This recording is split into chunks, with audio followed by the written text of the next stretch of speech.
Hello everyone, welcome back to another episode of Tantra's Mantra where we go behind and beyond the tech news headlines. I'm your host Prakash Sangam, founder and principal at Tantra Analyst. Today we are looking at a technology that we haven't discussed so far on this show.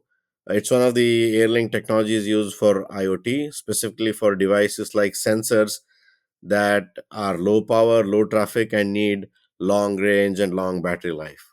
No, we are not talking about NB-IoT or 5G IoT, but a technology called LoRa or LoRa WAN. LoRa stands for long range and WAN, of course, for wide area network. LoRa actually started much before NB-IoT and it's older than NB-IoT. NB-IoT, as you would know, is the low power IoT version of 4G that is now part of 5G as well. Quick plug here. I've written a couple of white papers on 4G and 5G IoT, including NB-IoT. If you're interested, you may want to check them out on our webpage, www.tantraanalyst.com. Again, it's www.tantraanalyst.com. Okay, coming back to LoRa. It started out as a proprietary technology, but now its specs and standards are being managed by the industry alliance called LoRa Alliance.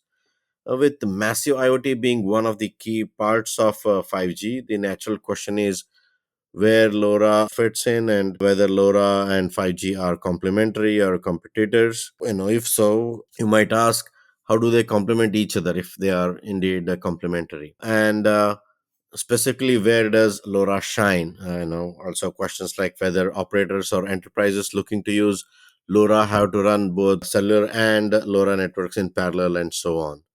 And to answer all of those questions, we have a perfect person with us today, and that is Donna Moore, who is the CEO and chairwoman of LoRa Alliance. As I mentioned, is the industry forum for LoRa ecosystem itself. Donna, welcome to the show. Thank you, Prakash, very much. All right. So, could you give us a quick introduction about yourself and your background? Yeah, sure. So I've been the CEO of LoRa Alliance for just almost 6 years now. Mm-hmm. And it's been incredible watching the growth and the changes of the market, the adoption all through COVID. So, really, my role is to lead the awareness of the LoRa Alliance, lead the strategy going forward at the board of directors level, and then the operations of the alliance. Very well. So, about the LoRa Alliance itself and how old it is, who are the members? You mentioned about the charter. What are the activities you are involved in, and so on. Yeah, so the LoRa Alliance's goal really is a strong focus, and our only focus is on low power wide area networking. Mm-hmm. And we have three committees. We have a marketing committee that does awareness and education. Mm-hmm. And we have a certification committee that certifies in devices and manages our certification program, along with test tools and whatnot to help our members prepare for Mm-hmm. external testing.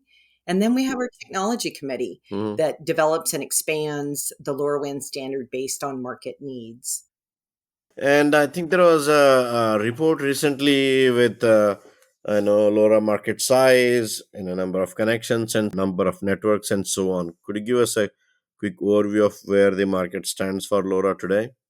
Yeah, and I should probably point out, so LoRa, even though we're the LoRa Alliance, LoRa is the chip and LoRaWAN is the open standard accepted by ITU in 2021 as an open standard. Mm-hmm. That is the MAC layer. So Mm-hmm. just to make sure that we're differentiating, and everyone says LoRa as a shortcut, but it's really LoRaWAN. Mm-hmm. That's the open standard in the MAC layer. We started in 2015. We have it fluctuates between 400 and 500 members.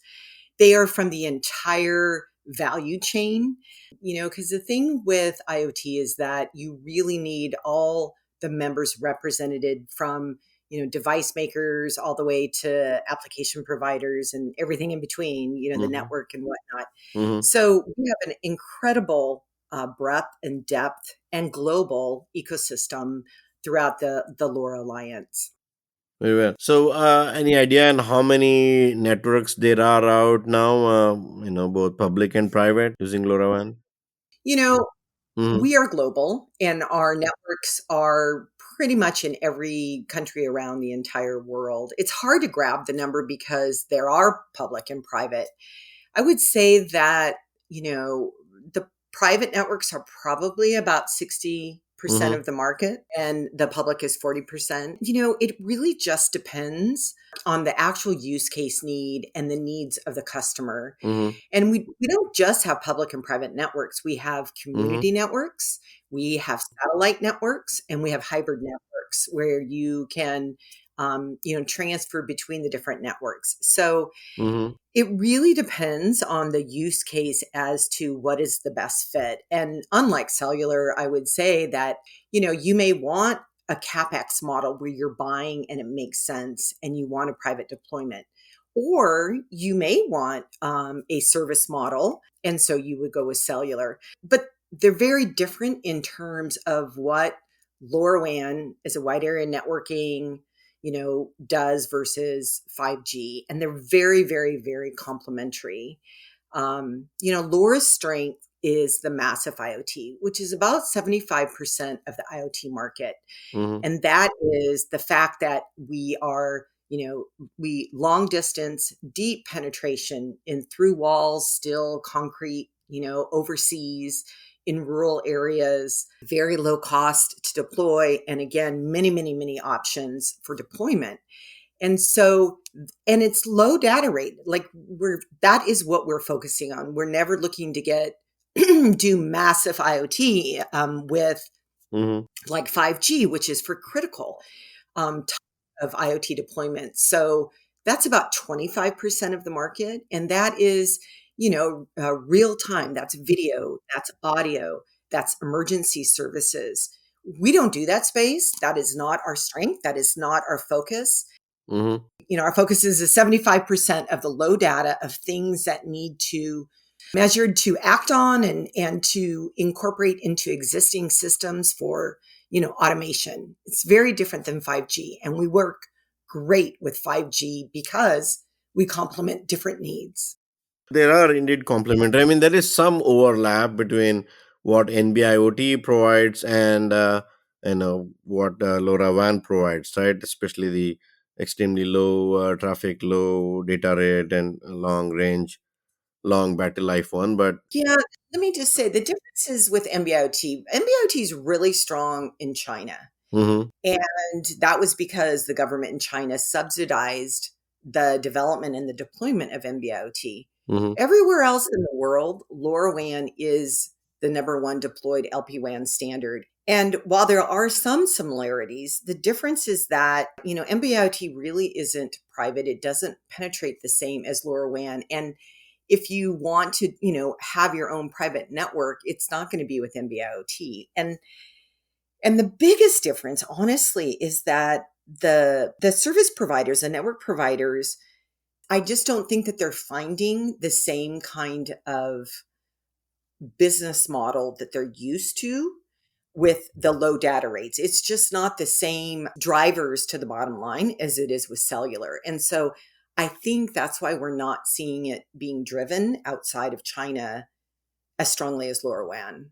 Yeah, I mean, IoT overall outside of China has business model challenges itself, right? So I know you mentioned about an NB-IoT specifically. I mean, it makes sense if you already have a cellular network to put on NB-IoT. If you're standing a brand new network only for low power IoT, then LoRaWAN might be the way to go. It's a good segue to my next question, which is if you are a public or a private entity and you're looking at not only just IoT as well as all other broadband services as well, then with NB-IoT and with 5G or even 4G in many cases, you have one network, one technology, which means you have ease of operation, easy to deploy, easy to manage, and so on. But if you have to also bring in LoRa WAN as well, then you have two networks, two deployments, two separate managements, and so on. So, how do you see that happening? Are operators looking at LoRa WAN, deploying it along with their cellular network, or Well, I'm going to move away from what the operators are looking to do and move towards what customers want and need. Okay, yeah, even private networks, it's the same question, right? Yeah. Mm-hmm. Yeah. Well, and even for public, I mean, we have public networks as Mm-hmm. well. LoRa WAN has many telcos. We have many private public networks like Senate and many other ones. Mm-hmm. But so if you focus on the Mm-hmm. customer, so some customers don't want their networks connected, right? Some of it with LoRa WAN, you don't have to get involved in the security or tampering into deployed networks, like in hospital systems. They don't want you in their IT Mm-hmm. infrastructure. LoRa WAN is so cost effective and easy. You put up a gateway, as an example, can go through multiple levels, concrete steel, all through a building. One gateway can cover hundreds of thousands of Mm-hmm. devices and be integrated into, if it's a building management system or whatnot. So it depends on the use case and the need.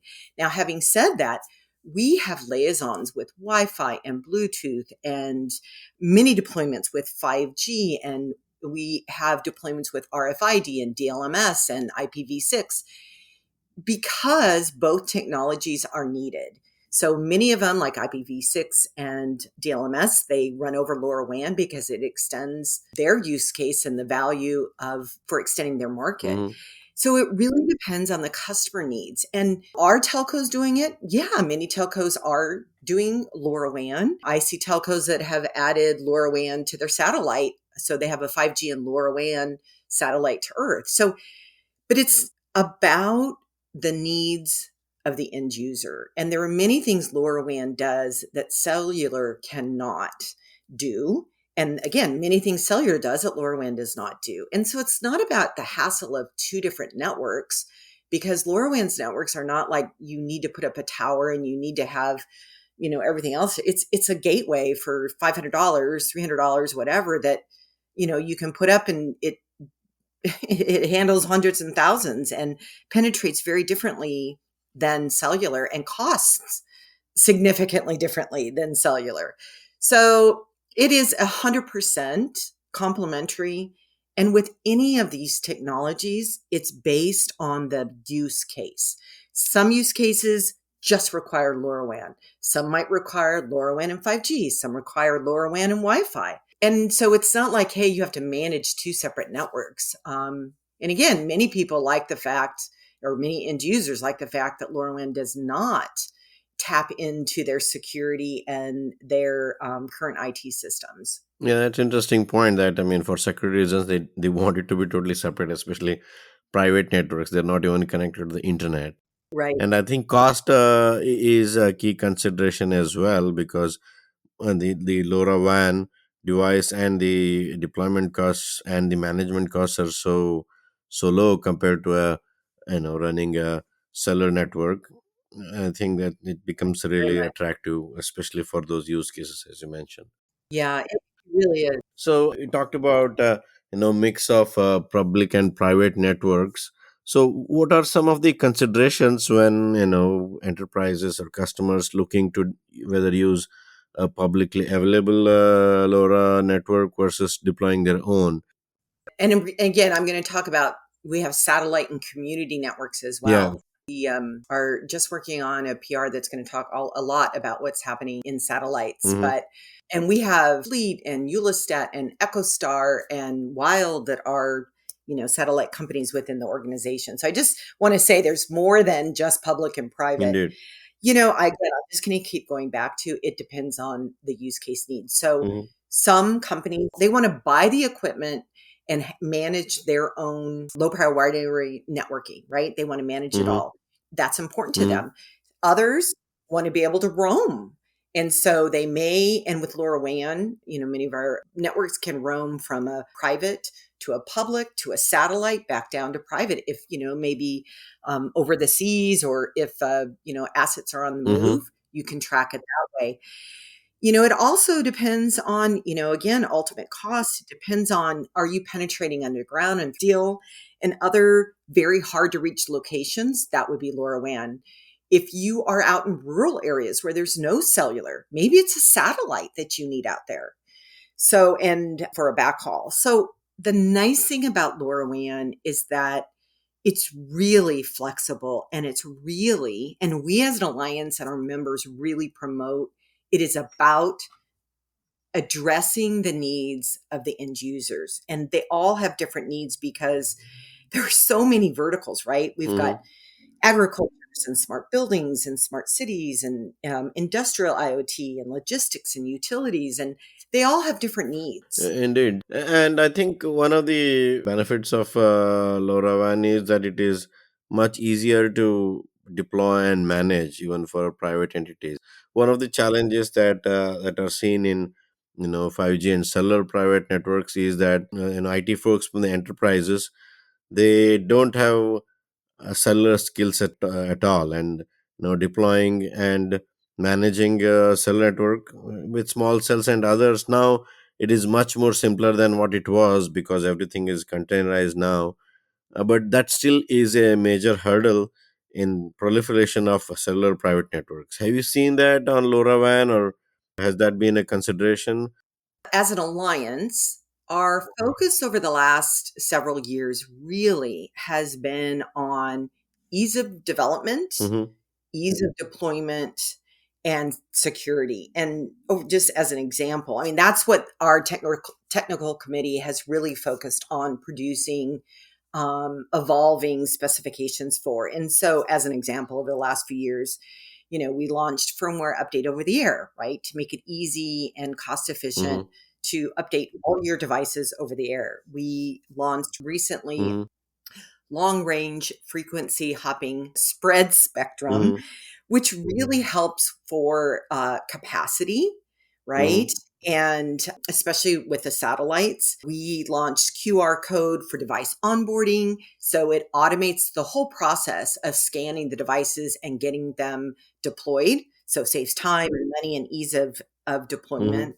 Relay feature was just released, I believe, a year or so ago, and, while LoRaWAN has incredible penetration and range with relay, it's super cost effective to add a relay node. So not even another gateway that Correct. takes it even farther or down in tunnels or whatnot. So again, making it easier and more cost effective. Mm-hmm. We did two other things. I'll just say we did a multicast specification that just released this, that is a device to device communication in case Mm-hmm. there's a network outage. And it really helps when you are doing mass deployments in super dense area, for weak Mm-hmm. communications. And we also just did payload codec API specification. So you develop the codec once, and you can Mm-hmm. deploy it on any application I server. see. So our goal evolving the specification is making sure it's great and easy to deploy and for scale and for security, right? Because Mm-hmm. it is about scale. I mean, once a LoRaWAN network's deployed, Mm-hmm. say for the first use case, you can add, and this happens in smart cities all the time, you can add another use case and another use case, and it really, the cost is negligible, and it increases your cost effectiveness, your cost savings, your return on investment. So we're all about scale and making scale and adding more use cases easy. So that's been the focus. Cool. So, as you mentioned, LoRaWAN is basically now tasked with standards and specification development. What are some of the challenges that your members are seeing, and how is the alliance trying to address them? You mentioned some of them in terms of specification and developing new ones to address the new use cases and so on. Any other challenges that you're working on to address? Yeah, a couple things. We're making sure that our certification program, Mm-hmm. and it is and continues to be robust, and again, providing more tools, making it easier for members to pre-certify. Certification's key, right? Mm-hmm. You need to know that the devices have been tested, especially when you're putting out hundreds of thousands of devices, maybe in very hard to reach or buried underground. You need to know they're going to work. So we've really been working and Mm-hmm. again, making certification accessible, again, with the tools and the programs that we're expanding, which is key. Mm-hmm.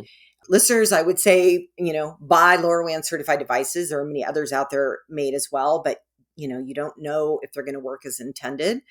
And the other thing that we just launched in June of this year, based on market feedback is the LoRa WAN accredited professional program. Mm-hmm. And so while we have devices that are certified, and by the way, many tenders and RFPs for cities and governments are Mm-hmm.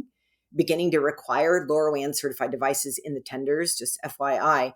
But we also got market Mm-hmm. feedback that they said, how do we know if the individuals or companies that are developing or deploying or working on deploying our LoRaWAN solutions are really, really knowledgeable about the LoRaWAN standard? So we developed a LoRaWAN accredited professional program, and it's a test that you take. You go online to our website at LoRa-Alliance.org and take the test, and you are proven. Once you pass the test, you are get a badge and a certificate, and you can identify that you really are knowledgeable and validated, that you have experience beyond average for developing and deploying the LoRaWAN solutions. It's just a verification for the individuals, just like we have certification for the devices. It's interesting. So it's not training; it's certifying that you are trained and have the right background to do deployments and so on. Correct? Yeah, deploy Mm-hmm. solutions and or develop for customers. There are training materials that we have on the website to go out and review and read, but many of our people that have taken the test also have a lot of just experience from deploying it so many years. But so once you're ready, then you sign up for the test, you take the test, and then we will accredit you once you've passed the test. Interesting. And talking about the specifications themselves, so the alliance develops them. What is the process like, and is there a fixed cadence when you come up with the specifications and they publish them, or it's more on need basis and so on? Yeah, we really try. Our members bring proposals forward within the alliance, Mm-hmm. and then it goes to the technical committee and review development. And of course, that means that there needs to be enough interest Mm-hmm. to develop it within the technical committee, and then to the board for approval and whatnot. But it's really about market demand, and it's what our marketing committee and or our members in general are hearing, that this is needed, like QR codes for, again, easy device onboarding. That was something we heard in the market, and so members brought that forward. They developed the specification. So it's really about listening to the market and developing specifications to continue to move it, again, LoRaWAN, easy to develop, deploy, and scale. So, in terms of patents, how does the licensing and patents system work for the alliance? Yeah, no, it's a great question. And we are an open ecosystem with free development. So once our members submit, we are royalty free. We don't have patents within the alliance, and the members need to contribute it. Mm-hmm. So, and because we're also a part of the ITU, you can get our specifications online at ITU or on our website, and you can develop, and there are no licensing agreements. So, is it fair to say then that LoRa WAN is totally license free then for vendors to develop and deploy? Yes. Okay, perfect. In terms of standards themselves, what are some of the trajectories that you are looking at in terms of roadmap?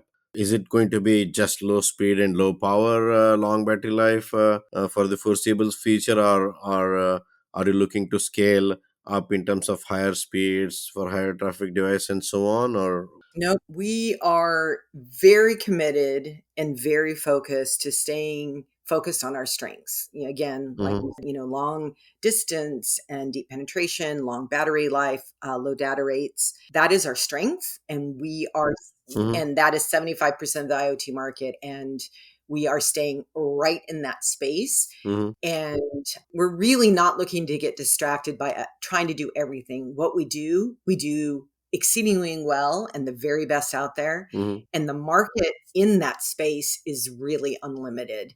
So it's not about the need to do higher data rates or whatever. That's not our space. And we don't need to try to grow in those directions to grab more market share, because Mhm. pretty much anything your eye can see can be monitored and improved upon with the data. And so, no, we're staying very strongly focused on our strengths. And our goal for evolving is just to continue, like I said, with ease of deployment, ease of development. Always security is an ongoing evolution, Of course, yeah. and supporting scale. That is, we're staying very strong in standing in our where our strengths are, and not looking to move out to other areas.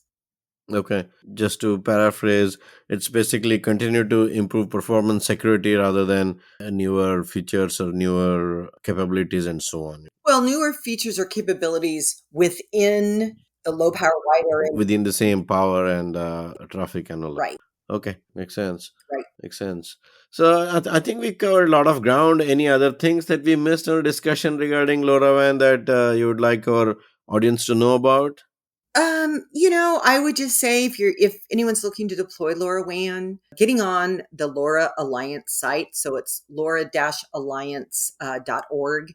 We have a tremendous amount of information. In fact, it's probably one of the better sites out there in terms of webinars and blogs and white papers and what's happening in this space. So I would definitely encourage anyone to get on the LoRa Alliance.org. And also, we have a LoRaWAN Live. We'll be in Tokyo, October 10 and 11. And it's really 2 days education for Asia Pacific region, education about LoRa Alliance and the LoRa WAN technology advancements. The ecosystem will be there. We have a showroom and mini education. So I would encourage looking at the website for both of those things, as well as, if you're interested in the accredited professional program, you'll also find that on our website. Very well, Donna. Thank you very much for coming on the show and providing your insight. This was a great discussion. It's exciting to see LoRaWAN continue to proliferate. Wish you all the luck at the Alliance. Thank you so much, Prakash. So, folks, that's all for now. Hope you found this discussion informative and useful. If so, please hit like and subscribe to the podcast on whatever platform you're listening this on. Also, don't forget to check the white papers I mentioned in the monologue. I'll be back very soon with another episode, putting light on another interesting subject. Bye bye for now.